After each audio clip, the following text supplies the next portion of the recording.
Hi friends, welcome to Bhoomi's kitchen. இன்றைக்கி திங்கக்கிழமை friends. இன்றைக்கி நம்ம வீட்டில் என்ன லஞ்ச் பண்ணியிருக்கோம் அப்படின்ட்டு வாங்க வீடியோவில் பார்க்கலாம். சுட சுட சோறு, அப்புறம் நேற்று வச்ச சாம்பார் கொஞ்சம் இருக்குது ஃப்ரெண்ட்ஸ். அது வந்து சூடு பண்ணி பாத்திரத்தில் ஊற்றி வச்சுருக்கோம். அப்புறம் இன்றைக்கி சைட் டிஷ் வந்து இறால் தொக்கு பண்ணியிருக்கோம் ஃப்ரெண்ட்ஸ். ரொம்ப சூப்பராக இருக்கும். ஒரு செமி கிரேவி மாதிரி பண்ணியிருக்கோம். இது வந்து தொட்டு சாப்பிடும்போது டேஸ்ட் வேறு லெவலாக இருக்கும். அதே போல் எறா தொக்குலையும் சாப்பாடு போட்டு பிசைஞ்சு சாப்பிட்லாம், அவ்வளோ சூப்பராக இருக்கும். அப்புறம் மிளகு ரசம் வச்சுருக்கோம் ஃப்ரெண்ட்ஸ்.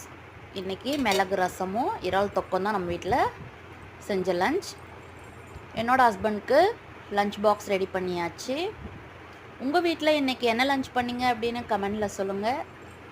யாருக்கெல்லாம் இறால் தொக்கு பிடிக்கும் அப்படின்னா கமெண்டில் சொல்லுங்கள். நம்ம வீடியோஸ் உங்களுக்கு பிடிச்சிருந்துச்சுன்னா லைக் பண்ணுங்கள், ஷேர் பண்ணுங்கள், கமெண்ட் பண்ணுங்கள். மறக்காமல் சப்ஸ்கிரைப் பண்ணி சப்போர்ட் பண்ணுங்கள் ஃப்ரெண்ட்ஸ்.